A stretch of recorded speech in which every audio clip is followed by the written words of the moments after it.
इस समय कांग्रेस पार्टी के वरिष्ठ नेता हैं। अलवी जी, आपका अभिनंदन है, बधाई आपको।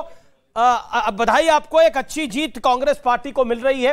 120 पे कांग्रेस इस समय आगे चल रही है, बीजेपी काफी पीछे छूट गई है। 72-73 पे बीजेपी स्ट्रगल कर रही है। मेरा सीधा और स्पष्ट सवाल है, अभी कुछ देर पहले राजनीतिक विश्लेषक सवाल पूछ रहे थे, उन्होंने बोला कि ईडी का लगता है किसी को डर नहीं था क्योंकि 46-47 बीजेपी के नेताओं ने कांग्रेस को ज्वाइन कर लिया था।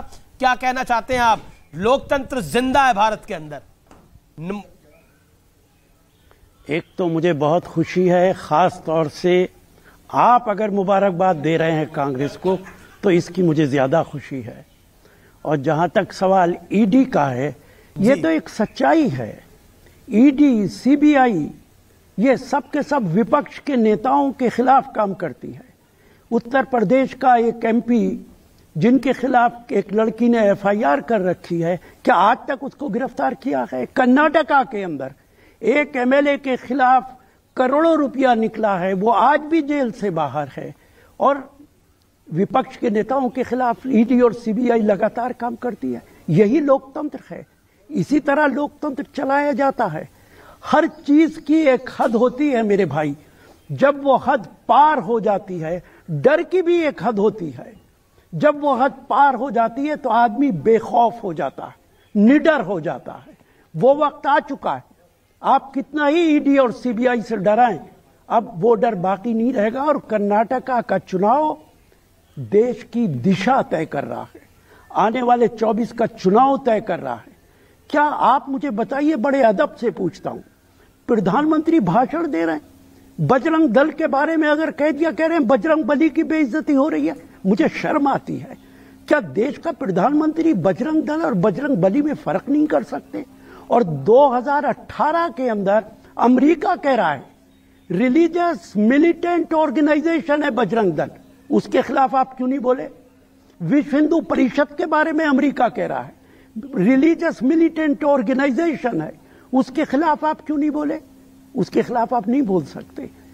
इन हालात में अच्छा राशिद अलवी जी, बीजेपी को कर्नाटका से जाना ही था। लेकिन मेरा बड़ा सवाल यह है कि डीके शिव कुमार या फिर सिद्धारमैया या फिर राजस्थान जैसा हाल जहां पर पायलट अभी भी सड़कों पर है। देखिए, ये भारतीय जनता पार्टी नहीं है कि प्रधानमंत्री जिसे कह देंगे वो मुख्यमंत्री बन जाएगा। जो चुने हुए एमएलए हैं, संविधान कहता है कि उनकी राय ली जाएगी, कांग्रेस का ऑब्जर्वर जाएगा, उनकी राय लेके हाईकमांड को बताया जाएगा और वही आदमी मुख्यमंत्री बनेगा। अगर मुख्यमंत्री पहले से तय करना होता तो कर देते। जी, मेरे साथ कई सारे चुनावी एक्सपर्ट बने हुए हैं। शांतनु गुप्ता आपसे सवाल पूछना चाहते हैं, सीनियर जर्नलिस्ट भी हैं, राइटर भी हैं। राशिद अलवी से आपका सवाल क्या है? देखिए, मेरा यही सवाल है कि जो 4% वोट आपने मुस्लिम समाज को दिया था, आप उसको वापस लाएंगे क्या? 4% आरक्षण जो आपने दिया था, क्योंकि भाजपा कह रही थी उसमें 2% वोकल लगा, 2% लिंगायत को देगी, तो आप वो रिजर्वेशन वापस लाने जा रहे हैं क्या? तो चुनावी वादा है कांग्रेस पार्टी। आपको लगता है कि ये एक मुद्दा है? और आप कह रहे हैं कि वो चुनावी वादे पूरे आपको लगता है कि ये मुद्दा है? मैं आपको बता दूं कि ओबीसी का जो रिजर्वेशन है, अच्छा सुनिए ना मेरी बात, ओबीसी के रिजर्वेशन में 60% मुसलमान आता है, उनका रिजर्वेशन तो पहले से मौजूद है। और ये जो 4% रिजर्वेशन है, इसको हम कोशिश करेंगे कर्नाटका में कि 4 को बढ़ा दें, खत्म करने का सवाल नहीं उठता है। और मैं तो ये बात बढ़ा दें इसको, मैं तो ये बात लगातार कह रहा हूं कि ओबीसी का जो रिजर्वेशन है, रिजर्वेशन विद इन रिजर्वेशन कर दीजिए।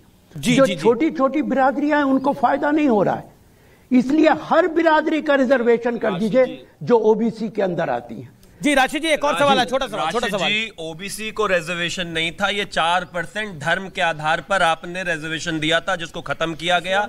आपने प्रॉमिस किया है इसको रीइंस्टेट करने का, आप करेंगे कि नहीं करेंगे? मुझे लगता है अभी तो सरकार बनी नहीं, आपने अभी से ही कह दिया कि कोशिश करेंगे। मतलब ये तो कोशिश, वो तो कह रहे बढ़ा 4% से बढ़ा भी सकते हैं। कैसे? वो तो चुनावी उनका चुनावी रिजर्वेशन में कोटा अलाउ नहीं करेगा। ओके, जवाब ले लेते हैं राशिद अलवी, एक सेकंड। ओके, राशिद अलवी आपका